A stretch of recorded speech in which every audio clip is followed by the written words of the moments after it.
Il y a de cela quelques mois, je vous ai interpellé sur le fait que nous ne sommes plus en sécurité dans notre propre pays. Même étant à l'école, même nos enfants qu'on envoie à l'école ne sont plus en sécurité. Comment est-ce qu'un être humain peut se lever et prendre l'enfant de cette façon? Derrière et devant, un petit enfant.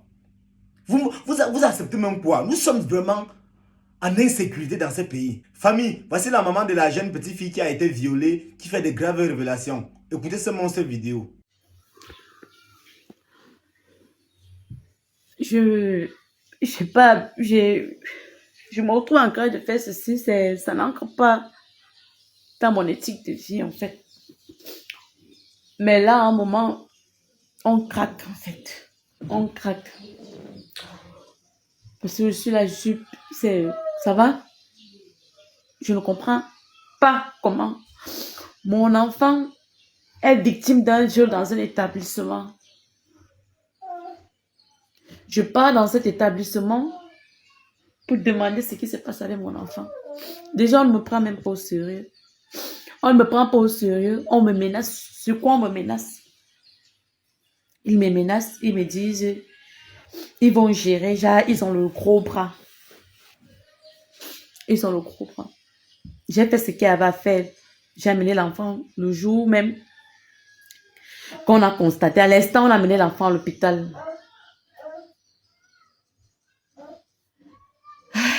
On a fait les examens,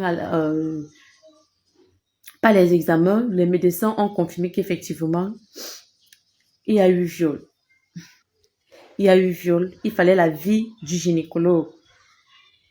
Ils ont dit qu'il n'y avait pas de gynécologue. Il fallait revenir le lendemain à 8h pour que le gynécologue donne son avis. Je parle seulement du côté hôpital. Hier, on amène l'enfant à l'hôpital. Je ne suis pas partie avec mon mari. Mon mari est parti parce que moi, je suis partie du côté de la brigade pour porter plainte, pour essayer de gagner en temps. Lui, il était avec l'enfant à l'hôpital au Seymadouja. Les choses qu'il me racontait que la gynécologue essaie d'expliquer que non, en fait, ça peut être ça, c'est un... Donc, carrément, tout à l'heure, j'étais avec l'enquêteur. L'enquêteur me fait savoir que ma situation est critique. Je suis la victime, ma famille est victime. Mais ma situation est critique parce que j'ai porté atteinte à un établissement. L'établissement a porté plainte pour cybercriminalité, que c'est lourd. Les éléments qu'ils ont utilisés, c'est lourd, ça pèse contre moi.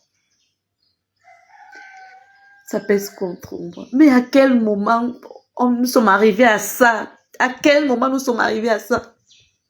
À quel moment nous sommes tombés si bas qu'on ne compatit même pas pour la douleur d'innocence d'un bébé de 2 ans? À quel moment nous sommes arrivés à ça? À quel moment? J'ai pas l'habitude de faire ce genre d'histoire. J'aime même pas d'abord. Les gens qui me connaissent, je suis une personne très joyeuse. Très joyeuse. Mais en me retrouvant quand je fais ce genre, je sais que je suis à bout. Je suis à bout, je n'en peux plus. Je suis à bout. Je suis à bout. Je n'extériorise pas mes douleurs ou mes peines. Mais là, je suis vraiment à bout. Je suis vraiment, vraiment à bout. Mon enquêteur me fait savoir que c'est moi, l'établissement a porté plainte contre moi, que ma situation est critique. Ils ont motif cybercriminalité. J'ai utilisé les réseaux sociaux pour salir l'image de leur école. J'ai posé la question à répéter, j'ai sali l'image de leur école. Qu'est-ce qu'il en est de la vie de ma fille? Qu'est-ce qu'il en est de la vie de ma fille? Il me fait comprendre que mon dossier ne pèse pas. Ne pèse pas parce que ce que le gynécologue a écrit ne fait pas le poids. La gynécologue n'a rien dit. Famille, disons-nous les vérités. Nous ne sommes plus en sécurité dans notre propre pays. Je ne sais pas si le gouvernement essaie même de prendre des mesures concernant cette genre de situation. La question qui me trouble l'esprit depuis le début de ces histoires, si c'était l'enfant d'un colonel ici au pays, est-ce qu'on allait prendre le nombre de temps qu'on est en train de prendre là avant de retrouver la personne qui a commis ce genre de crime? Est-ce que si c'était l'enfant d'un ministre, on allait faire ce qu'on était en train de faire là? Posons-nous les bonnes questions. C'est parce que c'est l'enfant d'un pauvre hein, que ça traîne comme ça. Parce que c'était l'enfant d'un riche. Je vous assure, on aurait trouvé la solution. On aurait même fermé l'école. La question, je me pose, est-ce qu'on a fermé même l'école là? L'école fonctionne, l'école n'a pas de...